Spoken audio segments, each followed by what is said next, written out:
C'est dans ce bâtiment que Carlos Ghosn a été détenu 130 jours. Inconnu du monde il y a un an, ce pénitencier en banlieue de Tokyo est devenu le symbole de la justice japonaise. Une justice froide et impitoyable. Le 19 novembre 2018, Carlos Ghosn est arrêté à la sortie de son avion. Accusé d'avoir minimisé ses salaires aux autorités boursières nippones, il est enfermé dans une cellule de 6 mètres carrés, comme on peut voir sur les rares images qui ont filtré de sa prison.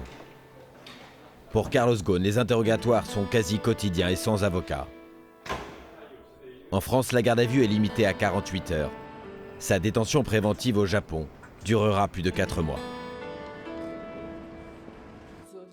Nous avons pu rencontrer sa femme Carole Ghosn, qui exceptionnellement a accepté de nous parler.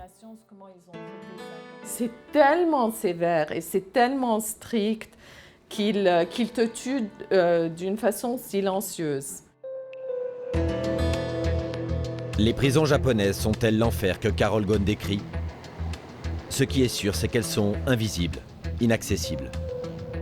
Mais après des mois de négociations, j'ai obtenu l'autorisation exceptionnelle de filmer dans un pénitencier, à l'autre bout du pays. Yamaguchi, au sud-ouest de l'archipel. La prison que le gouvernement japonais a accepté de me montrer, un pénitencier modèle bien sûr. Mais ce sera le point de départ de mon enquête sur le système carcéral nippon. Un système autoritaire, avec des règles ultra strictes. Une violence morale. Une machine capable de broyer les détenus, de les transformer aussi. Ici, pas de mur en béton, pas de mirador ou de barreaux aux fenêtres. 620 détenus, dont une majorité de femmes.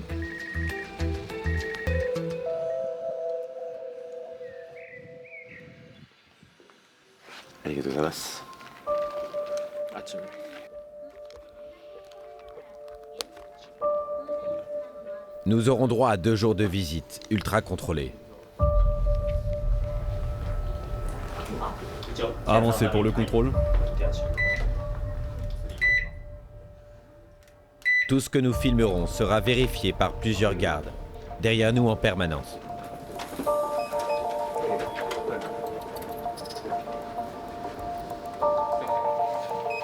La prison nous a ouvert ses portes pour nous montrer ses programmes modernes.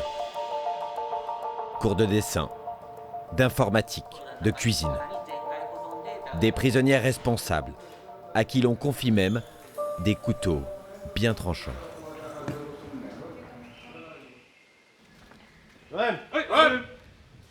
Les gardes n'ont pas d'armes. Oui, il y a toujours des risques de dérapage. Mais il n'y a pratiquement aucun cas de violence. Et on n'est pas armé. C'est la règle uniquement dans cette prison? Non, c'est la règle dans tout le Japon. Nous, les gardes, nous faisons des arts martiaux pour pouvoir nous défendre en cas de problème.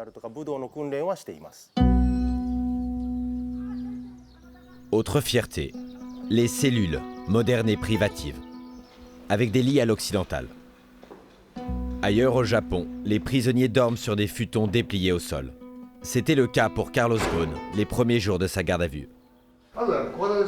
Il y a une télévision, là ce sont les toilettes, là le lavabo, il y a une serviette en dessous, et là c'est le lit, c'est rare au Japon. Le bureau est ici. Nous sommes étonnés qu'il n'y ait pas de barreaux aux fenêtres. Est-ce une fenêtre spéciale? Oui, la vitre est très solide. Si par exemple quelqu'un prend cette chaise et essaye de briser la fenêtre, elle ne va pas céder. Elle est très résistante. Aucun détenu ne s'est jamais évadé de cette prison. En 2011, pour la première fois au Japon, une crèche a même ouvert ses portes sur le terrain du pénitencier. Elle accueille des enfants des villages voisins. Une prison exemplaire, non violente, où les détenus semblent respectés. Rassemblement! Pourtant, nous n'allons pas tarder à découvrir ces règles ultra strictes. Celles de toutes les prisons japonaises. Jamais appelés par leur nom, les prisonniers ont un matricule qu'ils doivent énoncer quand les gardes font l'appel. Chaque déplacement est sévèrement contrôlé, suivant un ordre disciplinaire, quasi militaire. En avant, marche! Le règne de l'obéissance totale.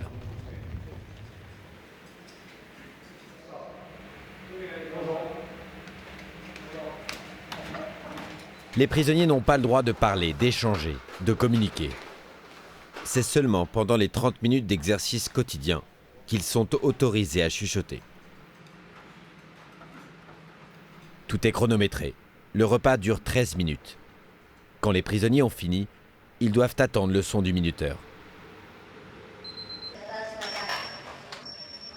Merci pour ce repas.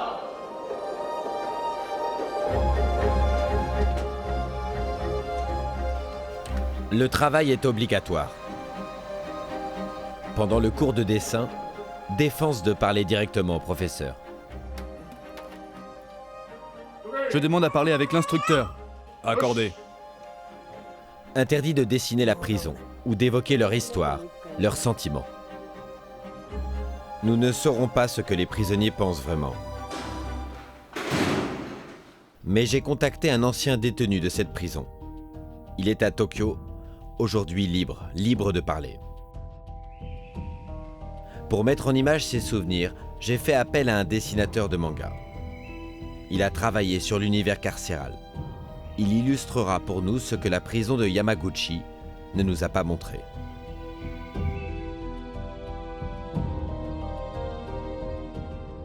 Isanori a passé 5 ans dans le pénitencier de Yamaguchi. Libéré en 2017, il a gardé la coupe du détenu. Au Japon, peu de gens osent critiquer le système carcéral. Isanori souhaite rester anonyme.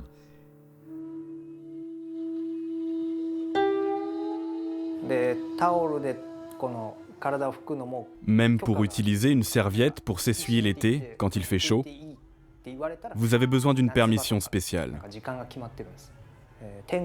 Il y a un moment pour ça, et quand ce moment est déclaré terminé, il faut s'arrêter. Isanori avait monté une arnaque pour gagner de l'argent. À 23 ans, il découvre la prison. Un univers où la moindre action est réglementée, minute par minute. Manger, boire, se laver, aller aux toilettes, comment ranger ses affaires, dans quelle position dormir. Pas le droit même de regarder longtemps par la fenêtre. En France, tant qu'un détenu n'est pas violent dans sa cellule, il est libre d'occuper son temps comme il le veut. Pas au Japon. Quand vous marchez, le coude ne doit pas être plié. Vous devez le garder en angle droit avec le corps. Et vous devez monter la main à hauteur d'épaule. C'était vraiment embêtant à faire. Pour que les déplacements en groupe aient une bonne allure, il vous impose ces mouvements. Je n'ai jamais compris pourquoi. Même les doigts ne doivent pas être pliés, ils doivent être droits, parce que ça a meilleure allure. Pourquoi pensez-vous que les gardes vous demandaient ça? C'est comme une marche militaire. Ils veulent que votre corps lui-même ait appris les règles. Si vous n'êtes pas capable de suivre des règles aussi simples, ça veut dire que vous n'êtes pas prêt à réintégrer la société. Une société japonaise très codifiée, où l'individu se conforme aux règles sans se plaindre, où les valeurs du groupe priment sur la liberté de chacun.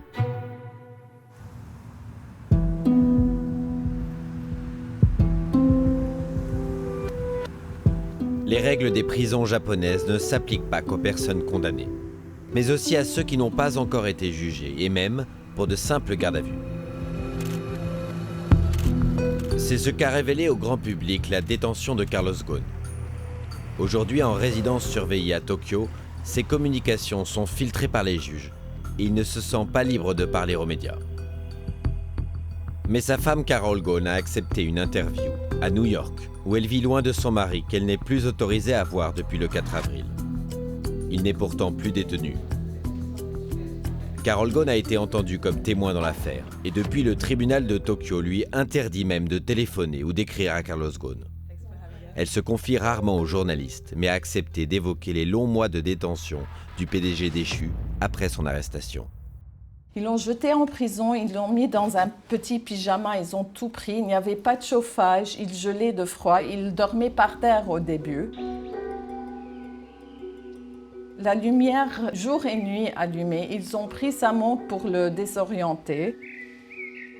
2 douches par semaine et il sortait une demi-heure par jour de lundi à vendredi. Il marchait, il y a un toit, il marchait sur le toit. Et le week-end, il fermait la porte à clé, il passait la nourriture sous sa porte. Il le nourrissait, mais il y avait à peine du protéine. Il y avait comme une soupe avec du riz et c'était tout. Il a perdu la première semaine 10 kilos. Image à l'appui, les autorités de la prison affirment que Carlos Ghosn est bien traité, comme tout le monde. Cellules propres, menus préparés par des nutritionnistes, avec légumes et viande ou poisson à chaque repas. À l'époque, Carol Ghosn n'a pas le droit de rendre visite à son mari au centre de détention de Tokyo. Au bout de 3 mois et demi, elle obtient un droit de visite. 30 minutes au parloir. C'est l'endroit le plus triste que j'ai vu dans ma vie. C'était froid, gelé, froid et gris et silencieux. Et on sentait la torture morale. Il était en isolement complet, maigre, pâle, les mains très jaunes. Il était fort, essayait d'être souriant avec moi. Et moi aussi, je ne voulais pas montrer ma tristesse.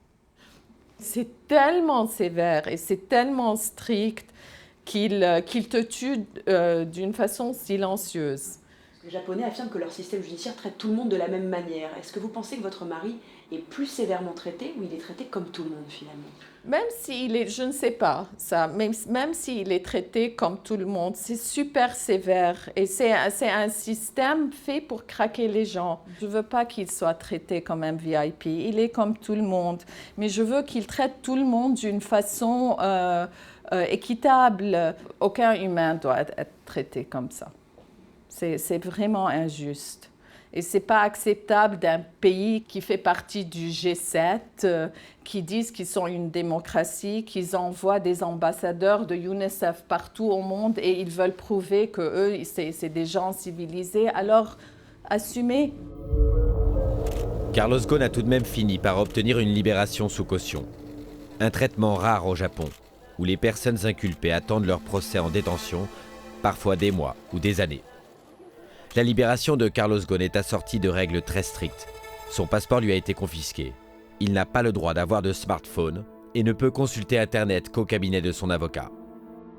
Oui, libre, il est suivi partout par le bureau des procureurs. Ils savent ce qu'il mange, où il va, avec qui il parle. Et ça, c'est pas légal. Ils disent que c'est pas légal, mais ils le fassent. Ils le font. C'est choquant, ça. Pourquoi ils font ça? Il n'y a pas de justice. Ils font leur justice à eux, mais ils ne suivent pas la justice. Et c'est ça, ils sont au-delà de la justice, les procureurs japonais. La surveillance de Carlos Ghosn par les procureurs est pourtant bien encadrée par le tribunal de Tokyo. Au Japon, le parquet dispose en fait d'un pouvoir considérable.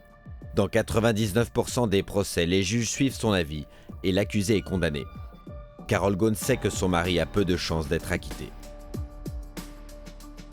Cette détention n'avait pourtant rien d'exceptionnel. Cela n'arrive pas qu'aux riches patrons, cela peut aussi concerner de simples citoyens, touristes ou expatriés qui commettent une infraction, mais mineure. Installé depuis 2 ans au Japon, Thomas travaille dans le monde de la nuit. Il a vécu le cauchemar des gardes à vue japonaises.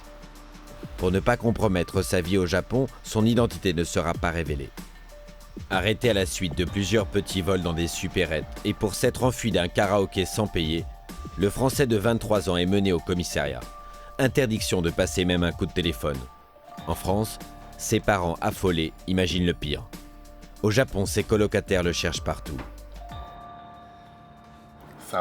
J'ai essayé d'appeler 1 millier de fois, mais aucune nouvelle. Il n'était plus là. Il avait disparu depuis 5 jours. On était super inquiets pour lui. Au bout de 6 jours, l'ambassade de France, informée, prévient les proches. Chota peut aller voir Thomas. Le Français n'avait pas encore pu prendre de douche. Il n'avait vu qu'une fois son avocat, commis d'office. Ça avait l'air dur pour lui, tellement dur. Je me suis dit, oh, il se sentait mauvais, il avait l'air fatigué. Comme un clochard.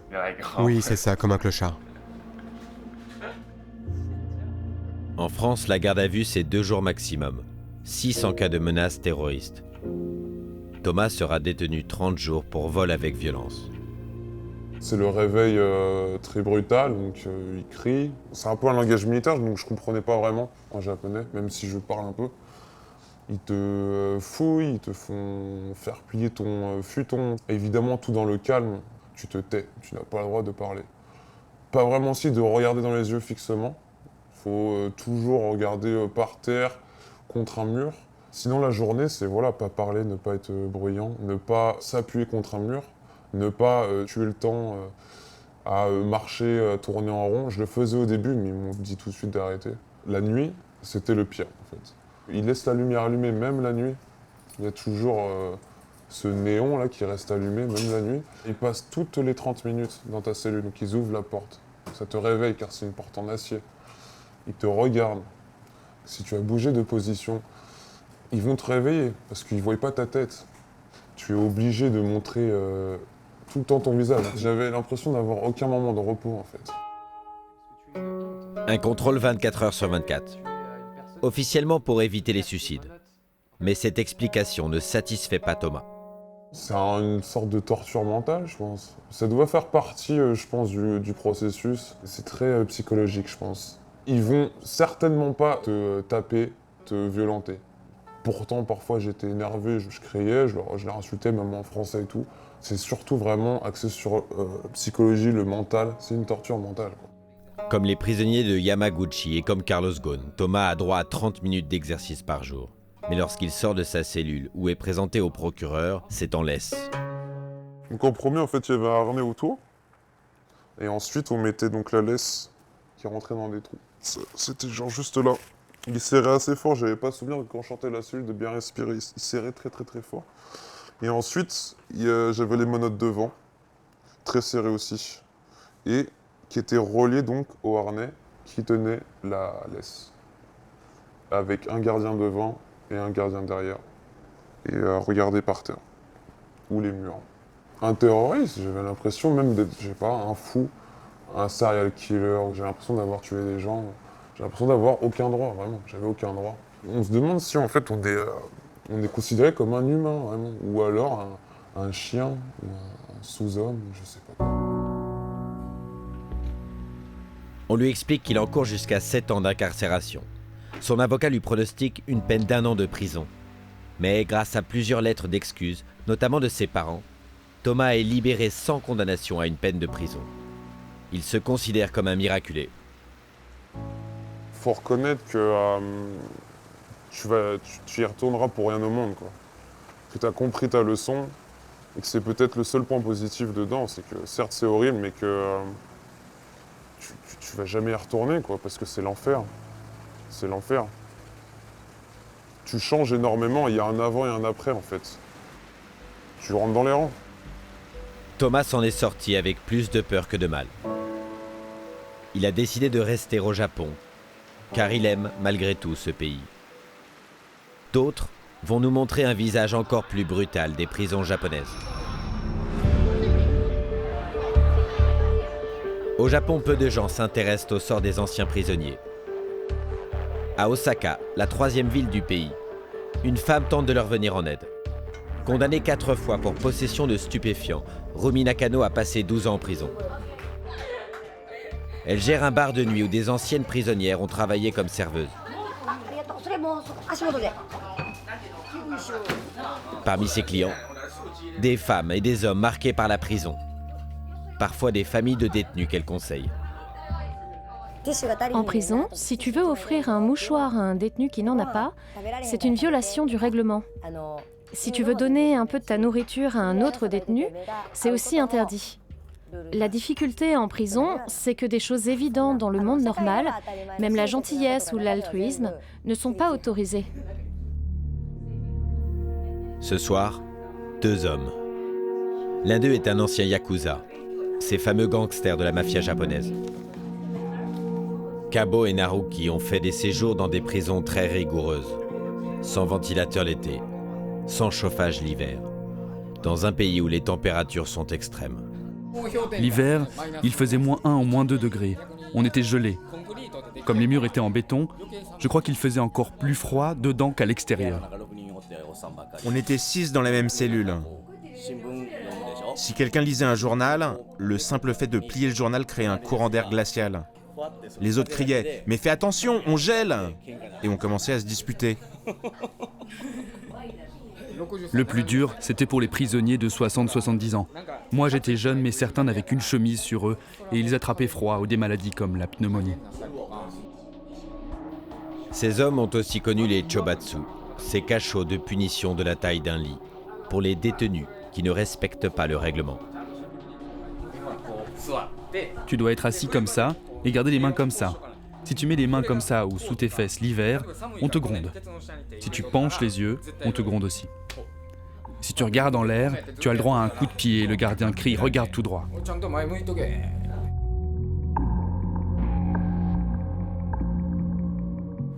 Tu dois rester assis dans cette position immobile de 6h40 du matin jusqu'à 17h.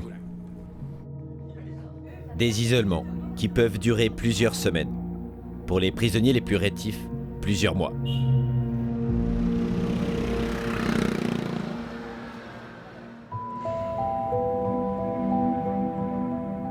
Un système dur, mais efficace. C'est l'argument des autorités nippones. Le taux de criminalité au Japon est l'un des plus bas au monde. Proportionnellement à la population, il y a 2 fois moins de prisonniers au Japon qu'en France et 15 fois moins qu'aux États-Unis. Cette experte travaille depuis 12 ans sur les pénitenciers japonais. Elle les visite régulièrement. Quand je discute avec des spécialistes français des prisons, ils disent que la prison japonaise, c'est comme la prison en France il y a un siècle. Et je suis totalement d'accord. Ces marches militaires, tous ces règlements, cette routine quotidienne très précise, ça permet de gérer de manière efficace un maximum de prisonniers avec un minimum de garde. Ils privilégient le respect des règles sur les droits de l'homme. Selon Megumi Yasuda, l'administration pénitentiaire japonaise ne cherche pas à humilier les prisonniers, à les rabaisser ou les détruire. Mais elle considère que pendant leur peine, ils doivent renoncer à certains de leurs droits les plus fondamentaux. La philosophie de fond ici, c'est que la prison, c'est d'abord pour punir. Ce n'est pas un centre de formation. Les Japonais ne sont pas autant que les Européens attachés à cette idée que chaque prisonnier est un humain et qu'il doit être traité comme un être humain. Amnesty International, Human Rights Watch et même en 2007, le Comité contre la torture de l'ONU ont demandé l'arrêt des traitements les plus durs. Mais les rapports de ces organisations internationales ne sont pas contraignants. Les autorités nippones font la sourde oreille. Pourtant, au Japon, des voix s'élèvent contre ce système qui peut broyer des vies. Voici l'histoire d'Iwao Hakamada qui a ému le Japon. Cet octogénaire était dans sa jeunesse boxeur professionnel. Il a passé 47 ans derrière les barreaux. C'est le condamné à mort qui, dans le monde, est resté le plus longtemps en prison. Tous les jours, M. Hakamada fait une promenade de 5 heures dans les rues de Hamamatsu, au sud-ouest de Tokyo. En 1968, il est condamné à la pendaison pour un quadruple meurtre. Mais en 2008, des tests ADN mettent sérieusement en doute sa culpabilité. Libéré il y a 5 ans, il est en attente d'un nouveau procès. Des bénévoles ont décidé de l'aider, comme cette femme au chapeau bleu, qui veille sur lui pendant sa promenade. L'autre jour, je lui ai demandé pourquoi il marchait comme ça. En fait, il patrouille pour vérifier qu'il n'y ait pas de voleurs. Et puis, il profite de la liberté. Je crois que la liberté est le meilleur traitement pour lui. Un demi-siècle en isolement total lui a fait perdre la raison. Monsieur Hakamada ne parle plus. Il salue les affiches, les enfants, les mannequins. Dans les centres commerciaux, il se sent bien. Il aime les couleurs et la vie. À l'inverse, il se méfie des hommes et des grillages qui lui rappellent la prison. Un peuple de fantômes dont il ne s'est pas complètement libéré.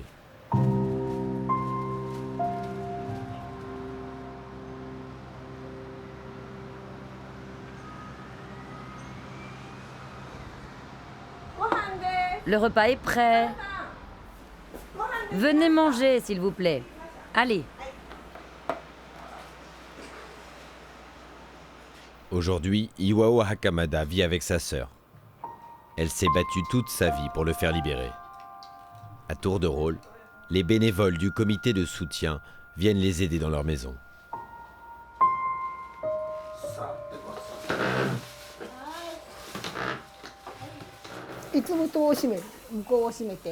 Il ferme cette porte après avoir mangé et il se repose dans le salon. Ce n'est pas parce que vous êtes là. C'est son monde, c'est tout. Il se fiche des gens qui passent. En fait, il est de retour à la maison, mais il a ramené son monde à lui. Et je crois que ça ne va pas changer. Selon les médecins, l'ancien boxeur a subi un choc traumatique, dû aux conditions d'emprisonnement des condamnés à mort. Au Japon, ils ne sont informés que le matin même de leur exécution. Les familles l'apprennent après leur pendaison. Chaque condamné dans sa cellule écoute les pas des gardiens. Si les pas s'arrêtent devant votre cellule, cela veut dire que c'est votre tour. Jusqu'à 9 h du matin, les condamnés ne savent pas si c'est leur dernier jour. Ils vivent dans l'angoisse quotidienne de mourir.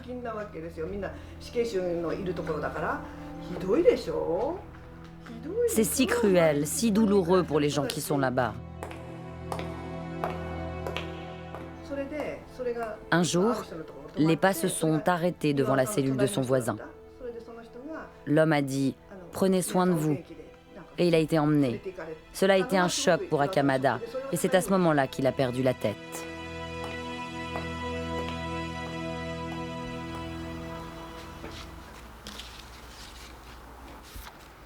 Depuis sa cellule, Iwao Hakamada a écrit des milliers de lettres à sa sœur.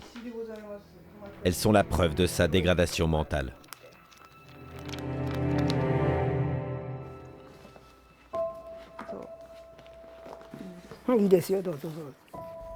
Regardez-là, à l'encre rouge. Il a écrit « Je suis Dieu. Je suis l'enfant de Dieu. Je contrôle l'univers. »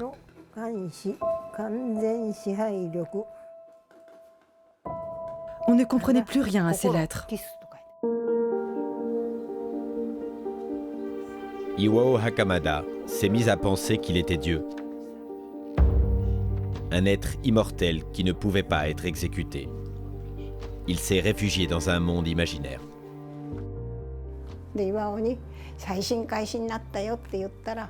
Quand nous lui avons dit que son affaire allait être rejugée, il a dit « Ces gens racontent n'importe quoi.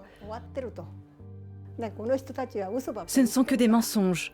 S'il vous plaît, laissez-moi. »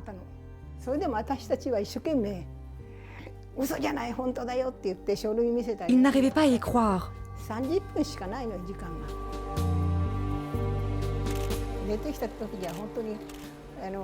Quand il a été libéré, il n'avait pas de sourire ou de pleurs sur son visage.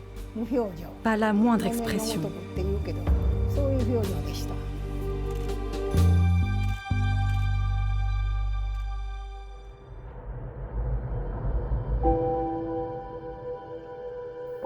La mission que s'est donnée Machiko, le ramener à la vie. Chaque sourire est une victoire pour elle. Ça, c'est mon arme secrète. Pendant des années, cet homme n'a pas senti la douceur humaine. J'essaie de l'aider à retrouver ses émotions. La société l'a abandonné et en tant que membre de la société, je me sens responsable. Nous sommes heureux qu'il soit en vie et qu'il soit de retour parmi nous. C'est ce que je veux lui dire en faisant ce massage. C'est ce que je veux lui dire par ce massage.